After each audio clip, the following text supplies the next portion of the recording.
Hey, good morning. It's Friday morning. It's just before 7. It's freezing today. Woke up.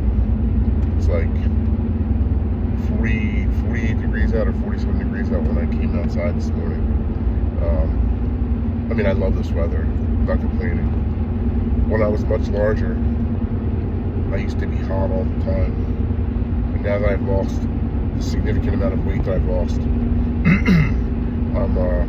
I feel cold all the time. I had a sweatshirt on last night in my house because my wife has all the windows open. I guess she's premenopausal currently, and so she's hot all the time. She's been running the air conditioner. We have a little air conditioner in the bedroom,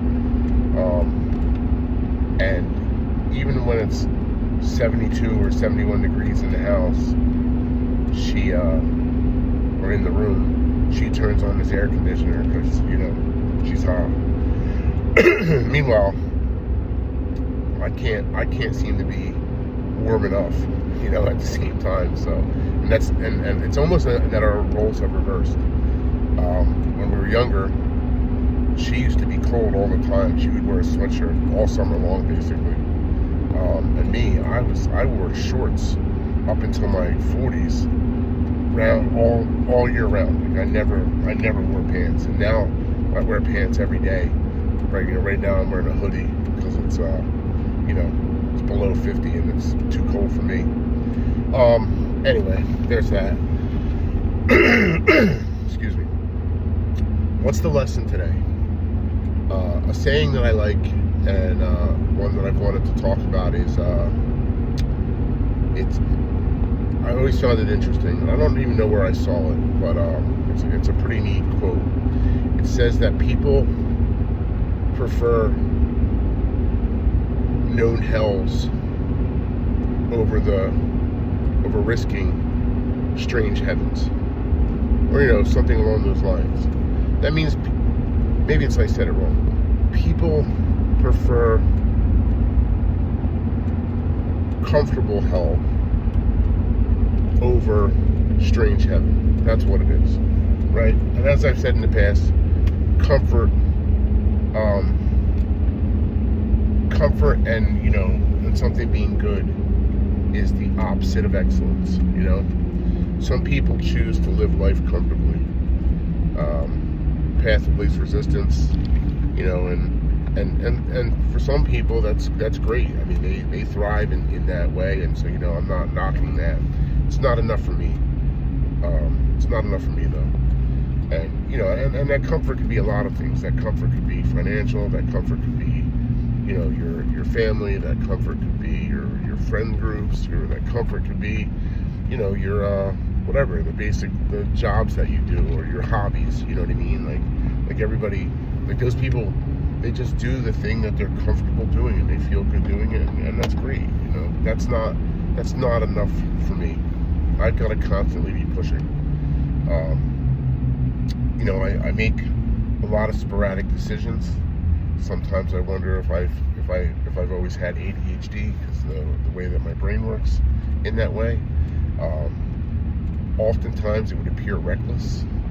Like even with some decisions I have in the near future that we're doing, it's gonna be, on paper it would seem crazy to some people, but for me it's just part of life, and I'll elaborate as this goes on. But back to the quote. Some people just would prefer comfortable hell, meaning the hell that they know. Even if their life is hard, and their marriage isn't great, or their job sucks, or their health's not in great shape, they're comfortable and complacent in that place, and so they just live it.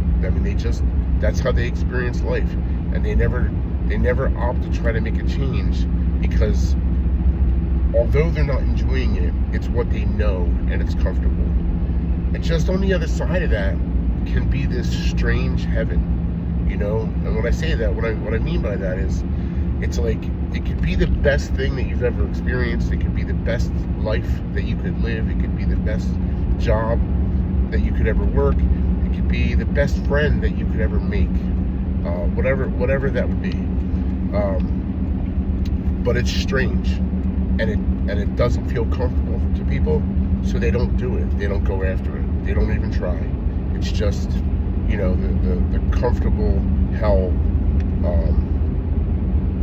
checks all the boxes for them, and the strange heaven is just always going to be this thing just out of their reach that they more than likely probably put a speed bump in front of anyway, and they just don't think that they could ever attain it. So why try?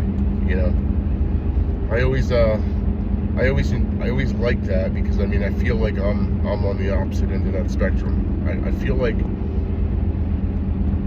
I live my life reaching for that strange heaven all the time, and right now, as I'm approaching 50, I feel like I'm doing it. I feel like I've increased the tempo at which I'm doing it. That's obviously what these videos are about. You know what I mean? I'm trying to get my voice out there and my voice to be heard. I want to be of service to the world.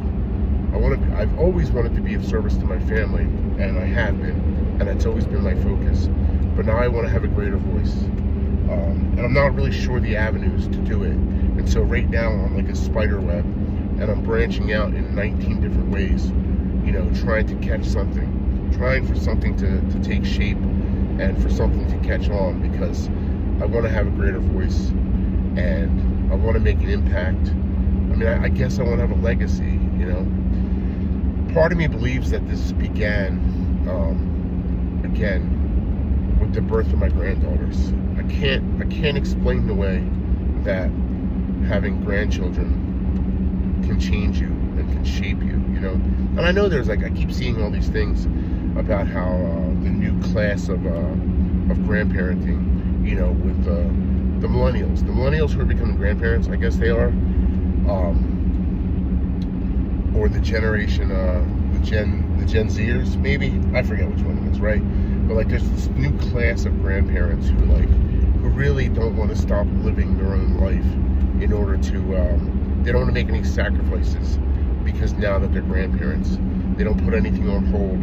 They just want to be able to do their thing, go on vacations and cruises and travel and all that stuff, and they just kind of leave their children with their grandchildren to figure it all out. You know what I mean? And that seems super unnatural and bizarre, because I'm living in such a way that I can't see a better way to do what we're doing. Of course I could do it better. I don't mean that. We're not perfect, obviously. But they are certainly our focus, our focal point.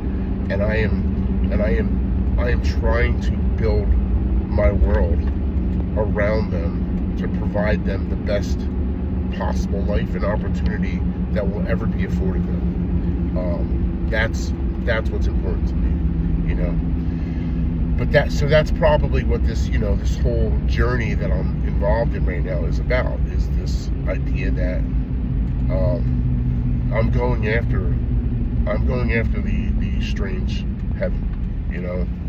It's unknown to me, and I'm not sure. I've lived a comfortable hell, all right? That I can tell you. I've been complacent. I have certainly just lived a life and abused myself and abused my body, and haven't always been the best father and husband that I could be. I've taken that stuff for granted. And again, now I see things differently. Now I'm not perfect, and but I'm trying to make subtle changes in my life. And as I said, I want to be of service, and I want to be able to serve more than just my family. I'd like to be of service to the world at some capacity.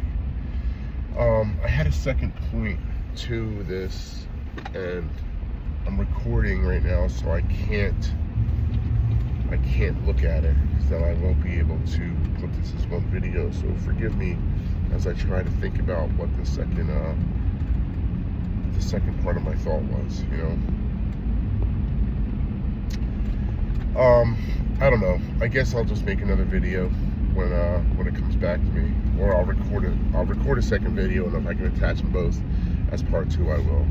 So anyway, they're my thoughts today. The lesson is, or at least the messaging is, go after it. You know, shoot for the stars.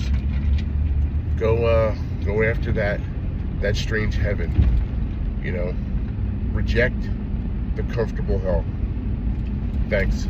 Have a blessed day.